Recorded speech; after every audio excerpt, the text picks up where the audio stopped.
里面的人不想出去，外面的人疯狂的想要进来。放着2个大岛不去住，1000多人非得挤在一个面积才2000多平米，还没半个足球场大的小地方。平均下来，一个人也才分到2平米，连张床都放不下，环境更是差的印度都自愧不如。可结果呢，人人都想上岛，甚至呢还有2个国家为他大打出手，这究竟是怎么一回事呢？今天秋哥就带大家来了解了解。米金哥岛位于非洲的维多利亚湖，在肯尼亚和乌干达边境线附近，属于肯尼亚的一个小岛，面积不大，仅有2000平米。要知道的是，一个标准的足球场最短面积都有6000平米以上，而这个小岛也就有足球场1/3大。夸张的是，就这屁大点的地方却挤了1000多人，平均下来人均占地也才2平米。2平米能干什么？想放一张1.8米的床都够呛。也正是因为如此，当地人把岛上的植物能砍的都砍了，以至于岛上呢只留下有铁皮搭成的小屋。这些小屋也是紧紧挨在一起，人稍微多一点就挤得根本就走不动路。岛上的环境呢也不咋地，铁皮屋闷热还不隔音，要是在家做点运动，隔壁圈都能听到声音。不过差归差，虽然米金哥岛面积小，但该有的设施呢绝对不缺，什么酒馆、警察局、教堂，还有私人诊所，能看病买药，甚至连妓院都有，还有好几个。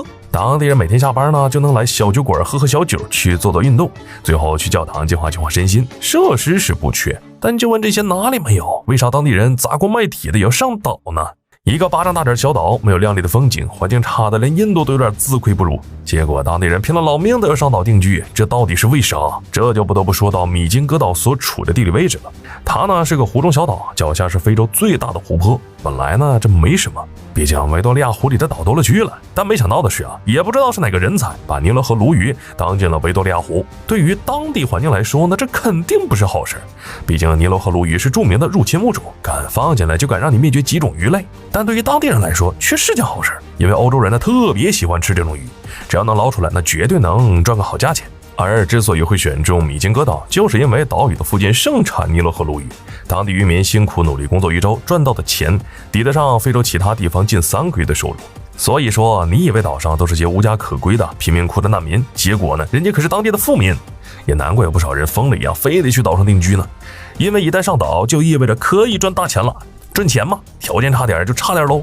但奇怪的是，在米金哥岛的附近其实是有2座面积远超米金哥岛的岛屿的，而且最大的那个距离米金哥岛也才几米的距离，能来米金哥岛自然也就能去那个岛屿。但为啥当地人宁愿跑到挤死人的米金哥岛，也不愿意上其他2座岛呢？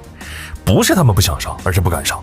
按照当地人的说法是，岛上有恶灵，别说在那里住了，就连踏上岛屿也会发生不幸，吓着都不敢去了。米金哥岛究竟有多受欢迎？不仅当地普通人都要争着当岛民，甚至连国家都为了争岛打了一架。当然也不怪他们会争，毕竟米金哥岛真的是金山，谁拿到手就意味着谁赚大钱。一开始是肯尼亚人率先登岛，毕竟这是他的领土。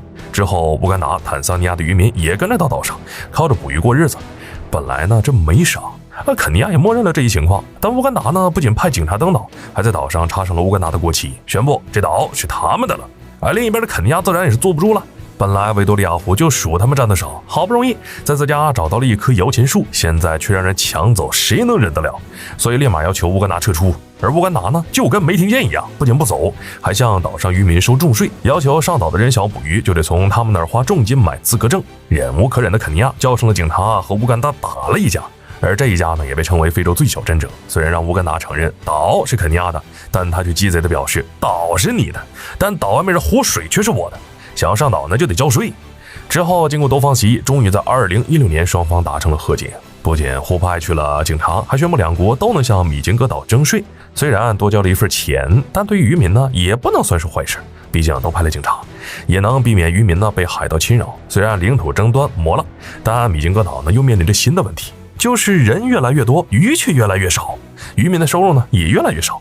好了，本期视频到这儿就结束了，麻烦各位看官用你发财的小手给来个点赞关注呗，咱们下期再见。